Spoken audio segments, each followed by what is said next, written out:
Hello, everyone. Welcome to Developing Palates. I am Aaron Loomis, and with me, as always, is June Liu. How you doing, June? I'm doing good. So today we are talking about the D'Crossier Golden Blend Robusto.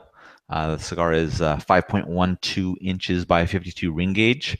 The country of origin and the factory is not disclosed, but the wrapper is Ecuadorian Habano Rosado.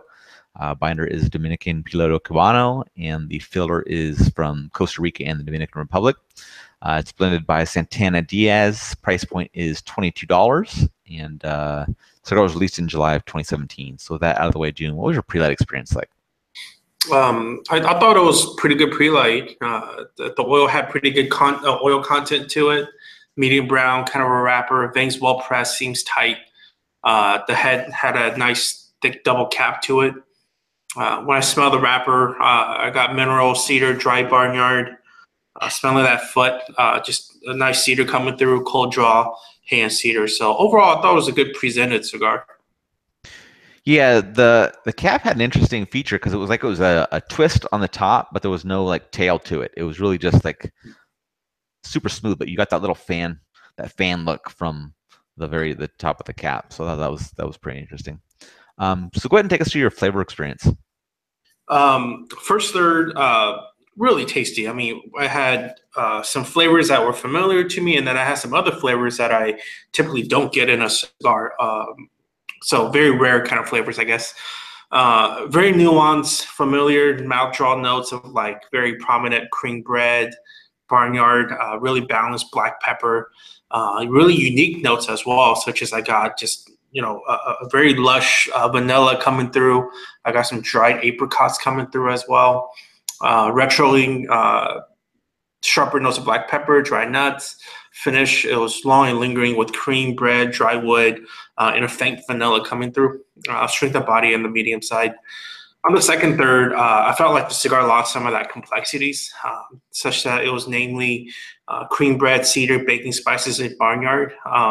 Still, tasty, but unfortunately, I lost that dried apricot vanilla notes within the first third I was having. Finish also changes such that it's earthy with lingering baking spices and cedar. Strength of body remaining medium. Moving on to the final third, I thought it was more spice driven, giving off that spice, that baking spices, black pepper, background notes of the barnyard and cream bread. Retro still the same within the first third as is the finish. So, and the strength of body was also finishing at medium. So overall, it was a unique and flavorful experience for me. Yeah, for me, the cigar started with a very full cedar up front and some black pepper in the background. A little further in, a little bit of cream joined in, kind of enhance that cedar and smooth out the black pepper note. About 3/4 of an inch in, the cream has dropped back a little bit, letting that cedar take the lead again. Pepper also decreased quite a bit. Retro is kind of a mix of cedar and black pepper. As the third came to a close, that cream increased again and kind of became even with the cedar, and the black pepper was still kind of very faint in the background. Strength level was right at medium.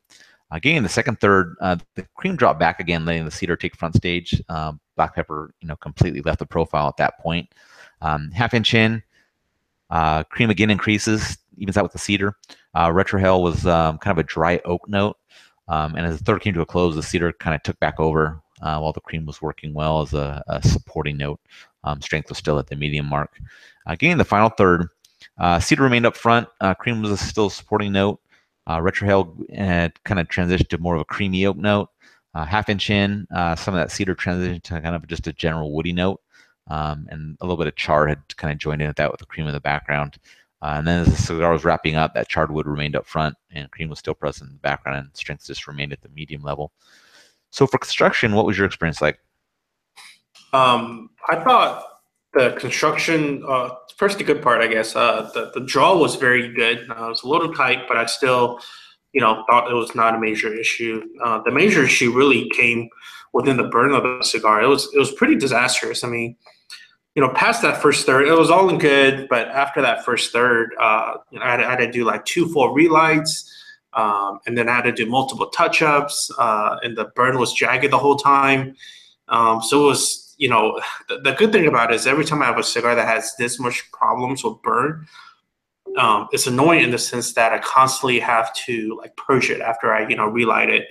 Mm-hmm. But the flavors I thought still kind of came through pretty well. But nonetheless, it was a really bad draw. I mean, burn. Yeah, I had the same burn issues as you, man. I struggled to keep this thing lit. I mean, multiple touch-ups, like when you feel like the cigar is kind of going out on you, and you just don't want to like let it go all the way out. You want to just kind of touch it up, keep going. I had to do multiple touch-ups, had to relight a few times. I just think it's a shame because that doesn't let the cigar produce all the flavors that it wants to. I mean, it has to be detrimental to the profile. I mean, burn line was pretty wavy as well. Ash held on about 3/4 inch increments when I didn't need to knock it off to do a relight. But when the cigar did burn, it produced a ton of smoke and it was flavorful. So it's just a real shame that the burn issue was here. In regards to the draw, it was perfect.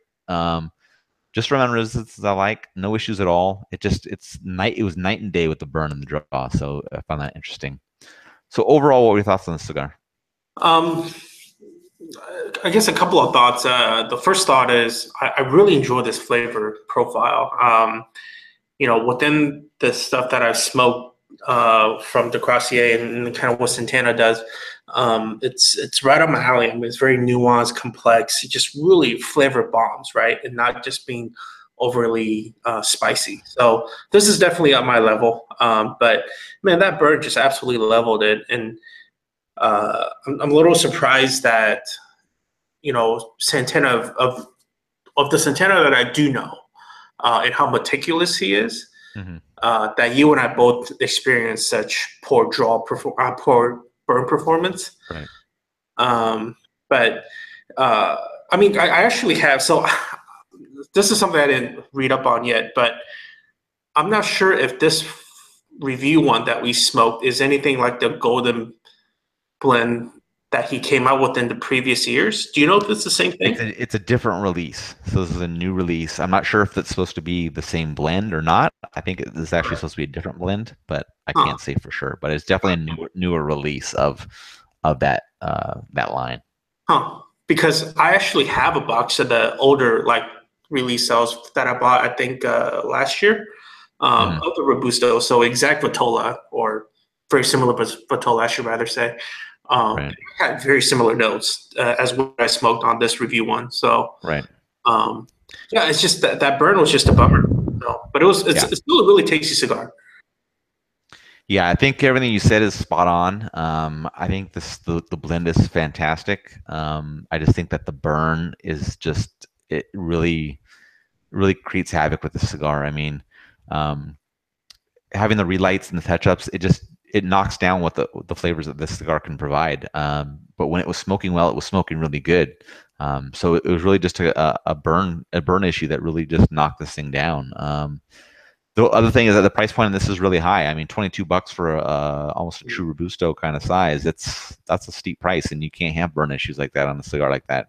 It won't fly. So Yeah.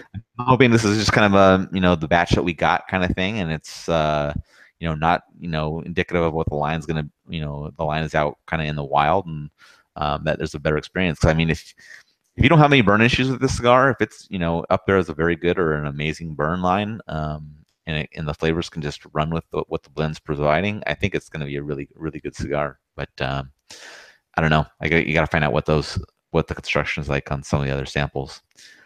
So getting the scores, I give it a 6.05. You give it a 6.87. How do you think that matches up with your experience?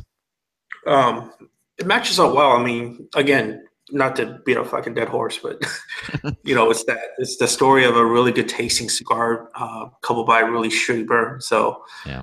but I mean, I will still smoke more of these, honestly. $22. Within a $22 cigar, let's debate about flavors being subjective, but what we shouldn't debate about is construction, right? Like we were saying. Yeah. But fighting through it, it's tough. But like for the unique flavors, man, like people should really try this cigar. It's pretty tasty. Yep. Yeah, I think that's the thing. I mean, the flavors were good. I think I maybe struggled a bit more. Just I think it maybe dampened the flavors for me.